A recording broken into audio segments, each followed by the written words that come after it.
Mike, can you go let Layman in? He's kind of locked himself out. Yeah, teacher disrupting the presentation. Hey, there's a presentation going on. Could you wait a little? So I'm just going to take you through the process I went through in the class.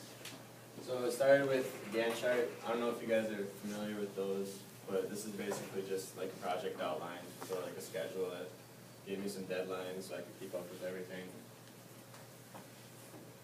So like Sam said, we came up with problems with don't you hate it when, don't you love it when.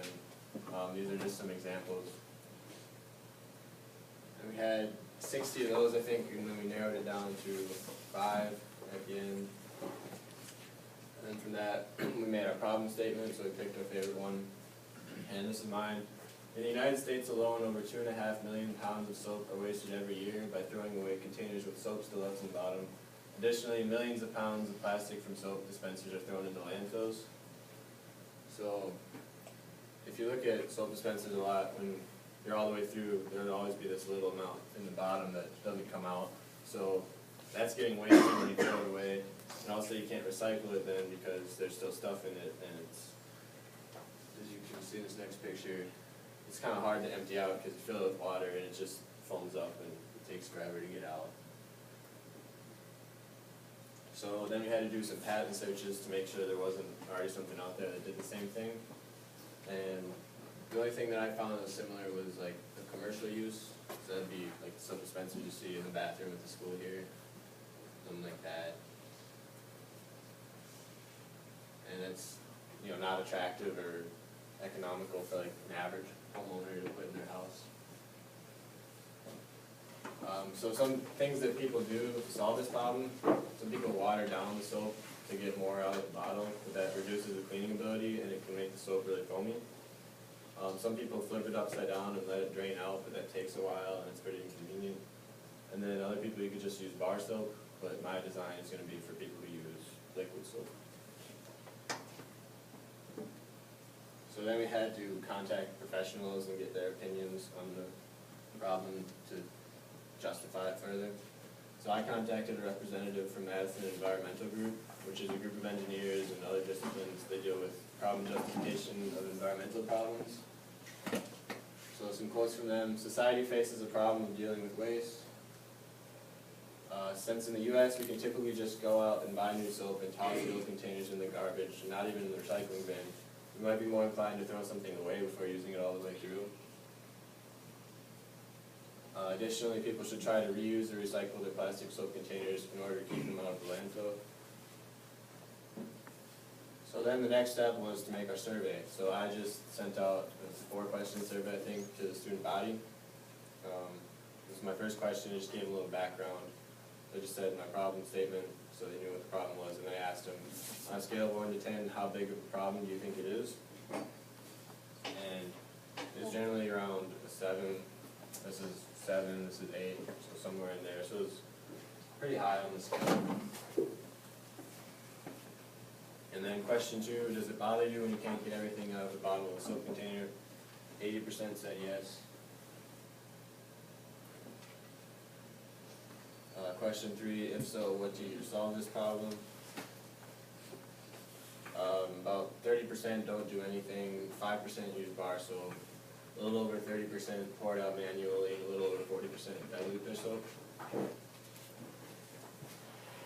And then the last question, if there was a soap container that limited waste in the bottom of it, how much would you be willing to pay? And most common was slightly more than usual, so 25 cents to $1 more. So then from the surveys I made a consumer requirement document that just lists consumer interests. So cost is only slightly more than normal, it's more time effective, it's attractive, and it's easy to use. So then I just did some market research.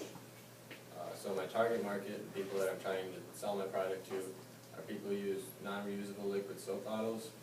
And according to the survey, people who don't use bar soap, that's 95% of people. And then I figured I could either redesign the pump or the bottle, and I just redesigned the bottle because that seemed easier to me. And then this is just the stock market for a soap company, just showing that it's been rising steadily. So the keys for my solution is that it's effective, easy to use, cheap, and I'm able to build it by the end of class. So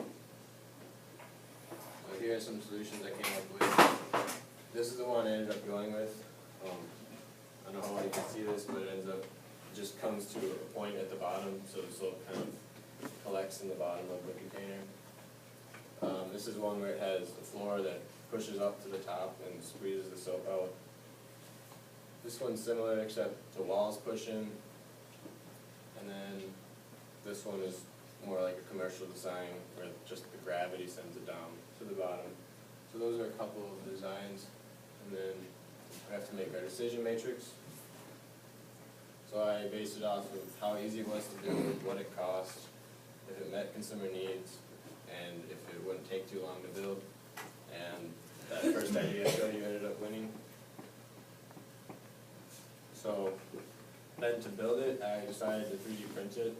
I mean, ideally it'd be like that clear plastic material you usually see, but I don't have access to that. And then the pump, I ended up just using a pump from another dispenser since I didn't have time to make one. So this was what I made on Inventor as a prototype. So you can see here it comes to a point in the bottom. And then this is it cut in half.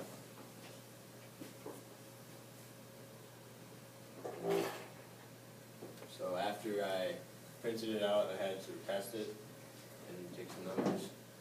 So the first dispenser, after I emptied it out, it was 20 grams less, so I had 20 grams of soap still left in it. The second dispenser had 10 grams of soap, and then mine actually ended up gaining soap because there was soaps in the pump when I weighed it first, and then when I emptied it out, it ended up coming out of the pump, and then like that threw things off, but there wasn't really much waste that was measurable. So first dispenser, there was 9.41% of the soap still left in the bottle. Second, 3.76, and then mine was nothing measurable.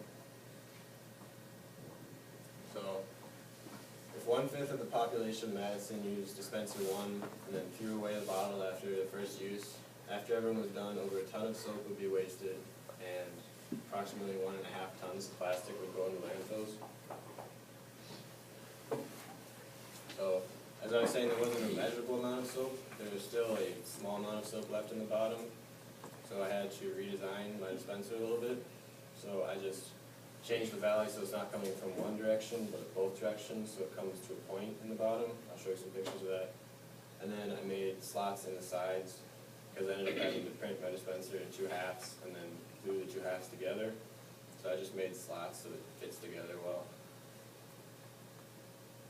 So this is my first design, and then I changed it to that, so it just comes to a point in the middle,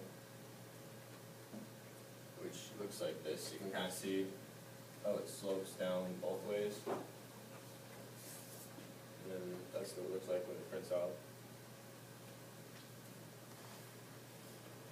So the results, it completely emptied the soap bottle, and it was a lot easier to put together when it had to glue it.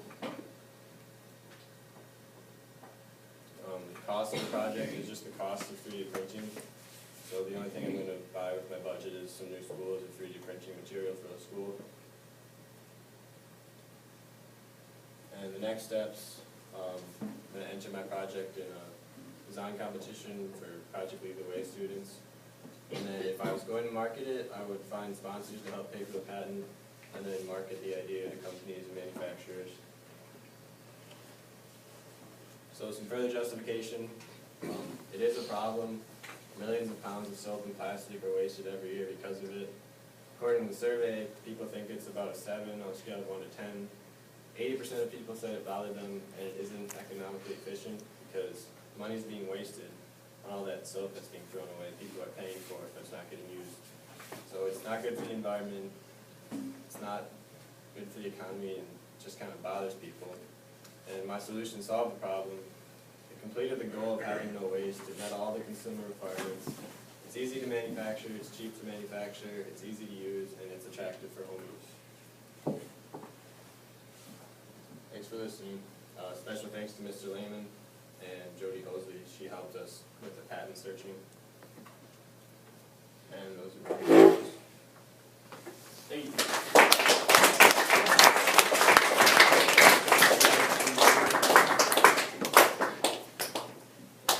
Question? When you did the testing with the amount of soap, did you put a certain amount of soap in each one? So we had 3 different bottles. Did you put a certain amount or a certain level, so you knew like it would start relatively at the same point of the extruder, the nozzle? Well, the two I had were just, they were filled up all the way at the bottom, and then just, I used them all the way through, there was a little left, and that's what I started with. So you started with a full bottle? Yeah. Okay. And then with mine, I just filled it up like a couple inches so that I knew that the nozzle was in contact with it, and then I just emptied it all the way out. What would you change next if you were gonna redesign or make changes? Probably would be like a new way to manufacture it. Yeah. Step up in your 3D printer quality. One more question. How'd you figure out the length of your tube? Were you able to cut it, or did you have that measured and then you were able to find one that's exactly that length? Measured it and measured it, I took one from home, and then I just dimensioned the bottle around it. Okay.